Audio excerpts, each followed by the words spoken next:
Welcome back. I'm here with Corey again. Last time Corey and I chatted and we talked a little about Mendable, what Mendable means, how it came about, what it means to both of us. But here today, I'm here to find out a little bit more about Corey, who you are as a person. So I'm not going to ask you that question right away because nobody can actually answer who they are within just a few sentences because everyone's a really complex person, everyone's got a lot of background. Last time we talked, I talked about the M over your left shoulder there, which is Mendable and mental health matters, men's mental health, and everything that M stands for. But I also want to ask you two things that are important for you. One is gauge, and the other is skill set for life. Now, I'm going to read the dictionary definition of the word gauge, and it is an instrument that measures and gives a visual display of the amount, level, or contents of something. That's the dictionary definition. But you've taken the word gauge and it has a whole different meaning, a whole different mantra. And you kind of changed the spelling of it as well. So when I say gauge to you, what does that mean? Well, to me, GAGE is an acronym. I have a thing for acronyms. Um, During a past time in my life when I was in prison, I went by the acronym BREAD, Be Real Every Day. GAGE is something that stands for Get Up and Grind Every Day. GAGE actually has a connection rooted in mental health awareness as well, as GAGE was derived from a time when I was suffering through depression and I felt defeated in life, man. It was hard and I was unaware. I didn't know what was going on. However, I used to hear like, yo, get up and grind every day. Like, you got to do something every day. Just put one foot in front of the other. And so, in an attempt to capsulize what I was going through and the message that I was getting from life, to get up and grind every day, to just put one foot in front of the other, it kind of formed that whole gauge energy. And I once I came up with that acronym and identified that, it kind of took off in my mind. And I started to use that energy in my life because I've always been a grinder or a hustler. Like, I'm going to get up and do something. But during this time in my life that I was going through, man, Dave, I felt so depressed. I felt like I was defeated by life. I've been through so much. And it's like I tried so hard in so many different areas. And I didn't understand why I was not achieving the goals that I was setting out to achieve, that I was working so hard and felt like I was doing everything that needed to be done.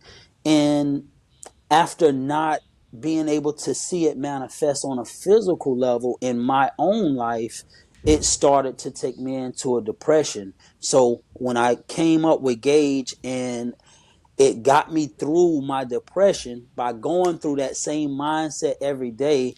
I got to a point where I cried and I prayed and I asked God, I said, God, please, like, help me to be able to share with someone else what got me out of depression. How do I give this message to someone else? And the answer was, put it on a shirt.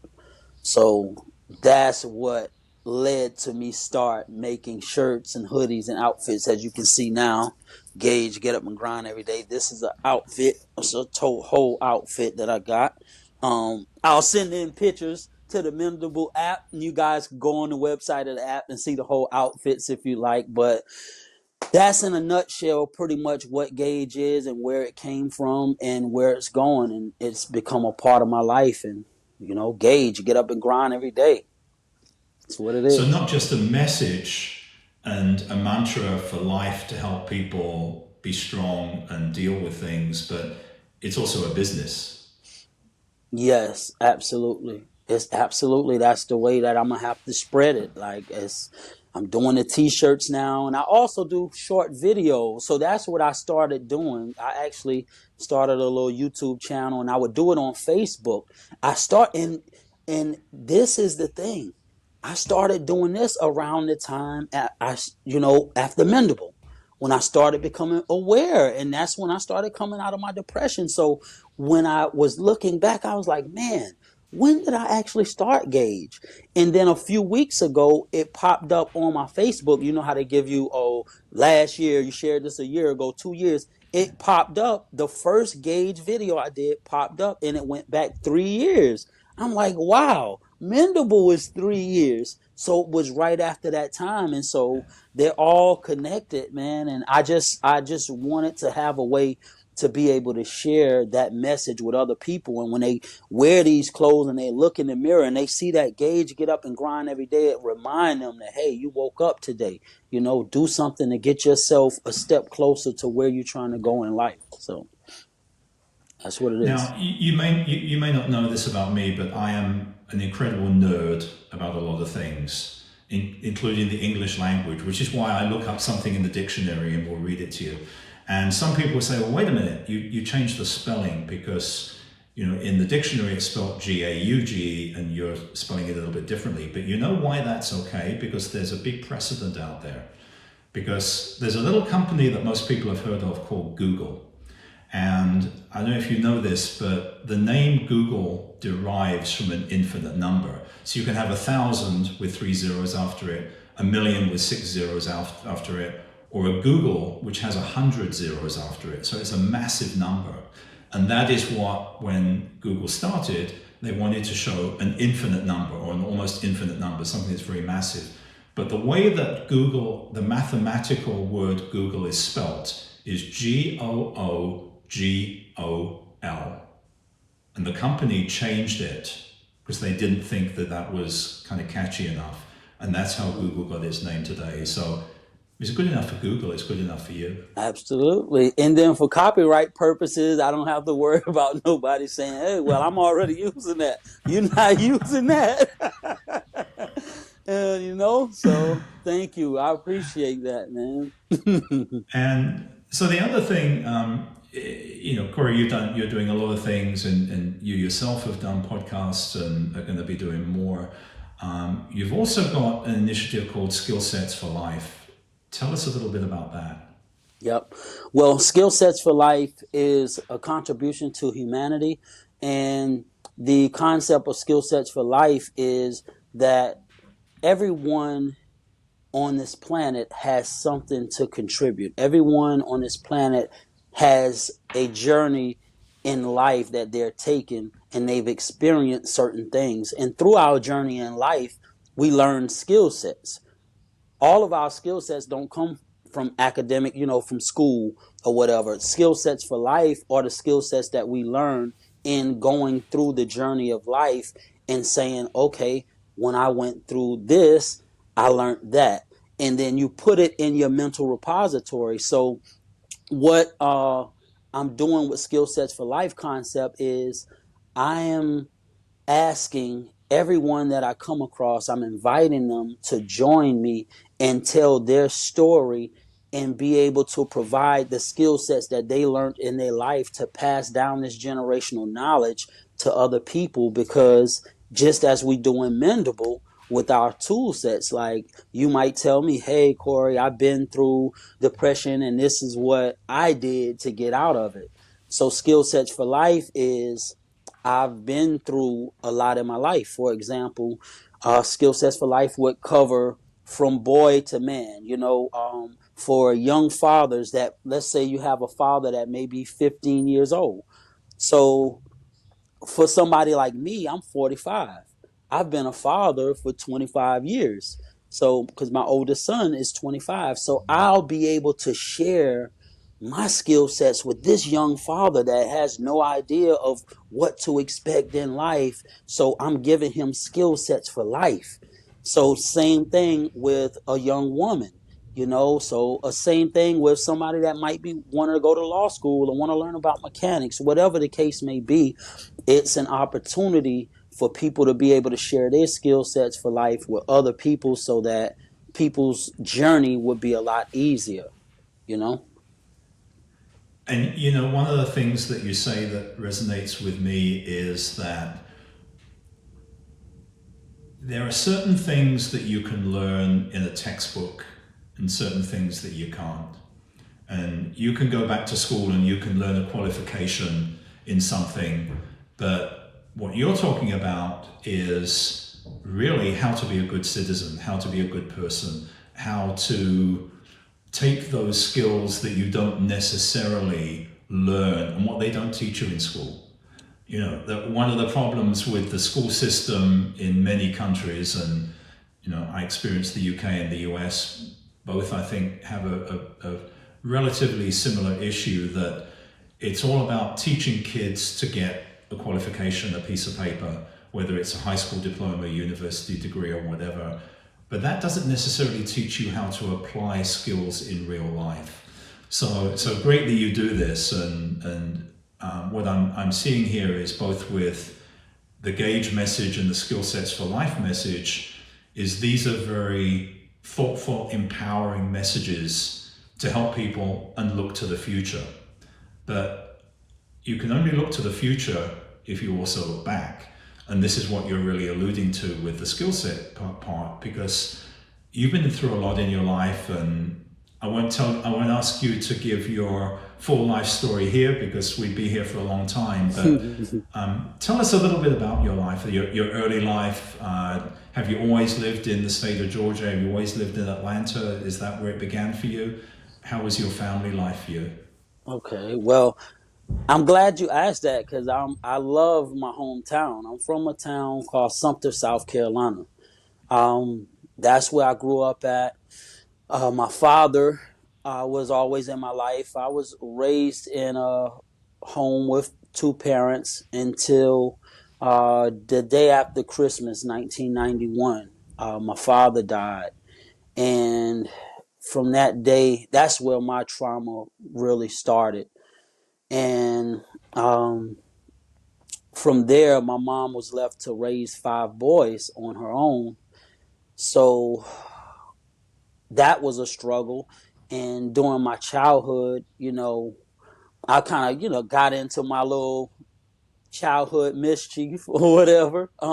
That's why I could kind of capsulize my life is from menace to mentor.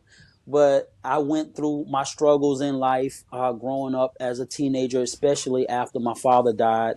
And then years later, my mom passed as well. And after my mom died, I was 19 when my mom died.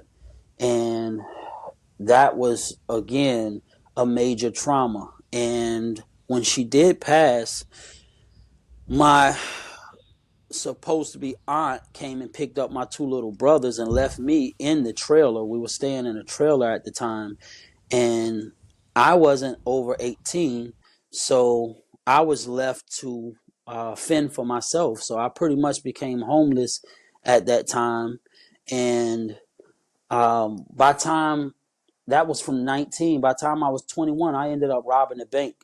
Um, because I was tired of going house to house and couch to couch, not knowing where my next meal coming from. And these were spurts of time because there was things I was doing in the streets. I was, making my way and I was surviving, but the street life was just exhausting going through certain things, man, doing things that it wasn't necessarily in my heart for me to do. I would have never done a lot of the things that I'd done in my life had I not been in situations without proper guidance and wisdom to know and be able to do better. And I'm not saying that there was nobody there. Maybe at that age, as that teenager, not having a father, not having a mother, there was some trust issues there. And there was also some rebellion there. So I may have had people around me that probably would have taken me in, but dealing with what I was dealing with at that time, I was kind of cold hearted, and I felt like it was me against the world. So I ended up robbing a bank. After robbing the bank, I was caught, was sentenced to 10 years. And during that time, that was where the Most High really set me down and I started reading. Once I started reading, I started educating myself. I started reading like street novels, Donald Goines, gangster books, and but those books was giving me such a clear idea of the street life, and I could see things, even the things that I hadn't experienced. And I just thought to myself, I was like, man, if I can see all of this and these books depicting such clear pictures of street life, what if I start reading about business? What if I start reading about the music industry? Because I'm also an artist. That's something we could get into on a later note. But I started saying, hey, what if I start reading about business and music? And so I did. I started ordering books and got around some elder guys that really wanted to help lead a young guy like myself in the right direction. And so there I started taking college correspondence courses where I got a marketing degree, small business management, retail department manager, computer fundamentals. So long story short, so that I don't get so carried away, I turned prison into college. Um, so that was my idea so that I could prepare myself so when I come home, I wouldn't have to worry about going back. And that was my goal. That's what I did.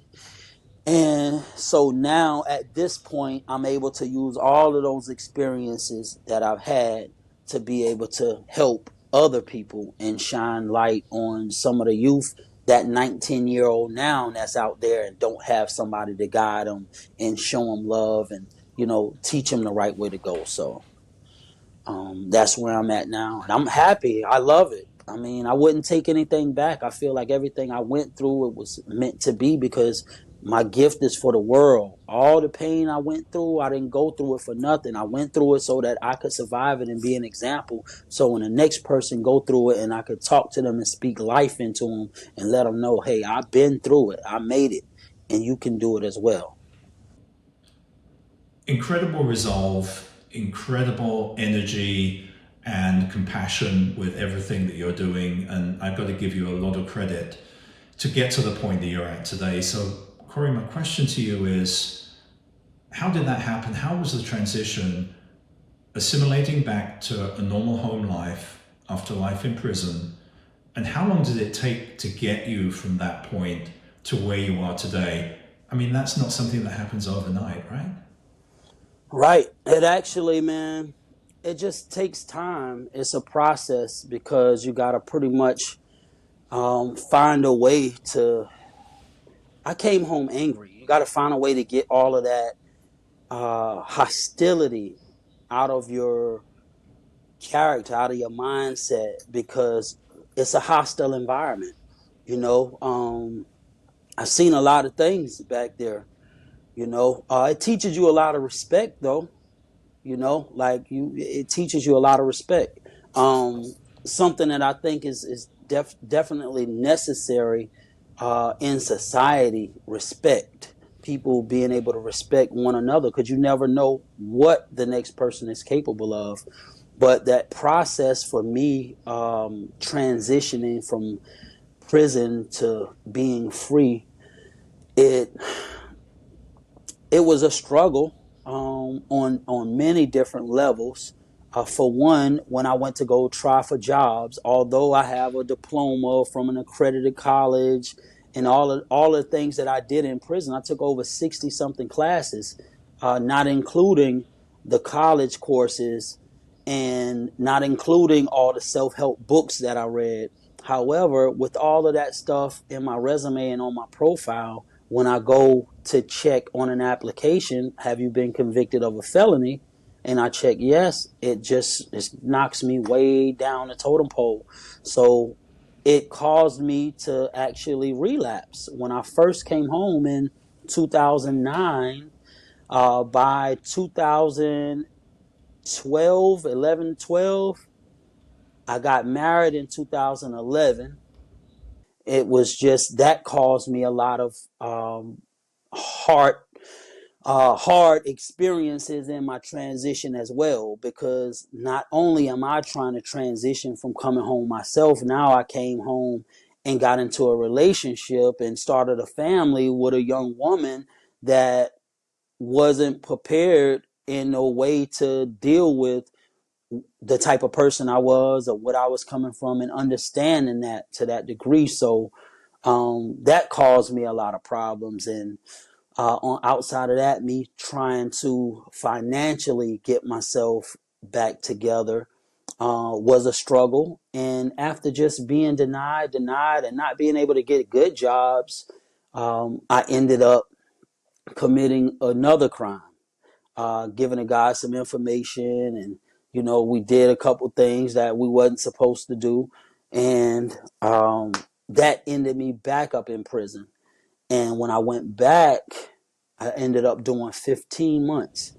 And when I came back home, I realized, after a conversation with one of my oldest sons, he was like, "Man, Dad," he told me how much it hurt him after waiting for me to come home for so long, and then for me to end up going back a few years later. And this one of my sons, Trayvon, he had already lost his mom. His mom died a few years before I was released the first time. And so it really hurt him, that I actually went back to prison. And when we had that conversation, I made up in my mind at that point, I was like, yo, I can't go back, because it's not just me that's suffering. My kids are suffering. My family is suffering. So that was one of the main things that really helped me to change and transition and not ever look back. But it was a challenge. It was a great challenge. And I still deal with some of the ramifications from decisions that I made in that transition from then. Now, 15 years later. However, it's one of those things to where I learned a lot. I can also reflect and see the growth and development and change. And I've also laid out a blueprint. One of the other things we didn't get to mention that we'll talk about later is PR Max. That's my prison reform business and platform, where I help other people that's been to prison. When they come home, I give them support so that their transition would be a lot easier, because of the things that I've learned and I went through in my struggle in making that transition into becoming a law-abiding, productive citizen. So it's a transition, man. Yeah. But I did it. So let me ask you one more question, and then we'll wrap up for today. So there's a theory out there that there's no such thing as failure. That if you fail at something, failure is in the moment, and it means that something didn't work out, something went wrong, something went bad. But if you can take that experience and learn from it and turn it into something positive, there really is no such thing as failure. Would you agree with that? Absolutely. That's my mindset. My mindset is, I don't take it as a loss. I take it as a lesson. It's about perspective. It's how you look at it, man.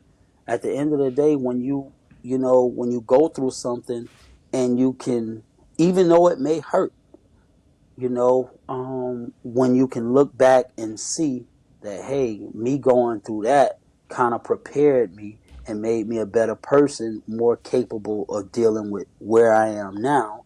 And then plus the bonus, like I said, the bonus that comes along with it is, when you survive it, now you're able to help the next person that may go through that experience. So that's the reason why I always say, out of everything that I went through in my life, um, I could have made better decisions, but I wouldn't take anything back, because I have gratitude in the fact that I made it through.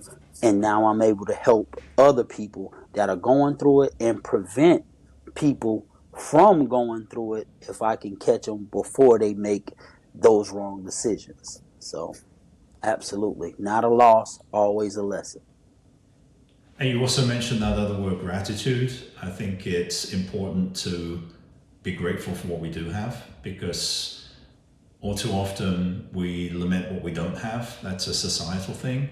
But right now, I'm just going to say I have gratitude that I got to talk to you today. So Thanks for joining me. Thanks for sharing your story. I know we'll do this again. We'll revisit. We can talk some more. And so stay tuned. But what a great voice of positivity. Corey Baker, you're awesome.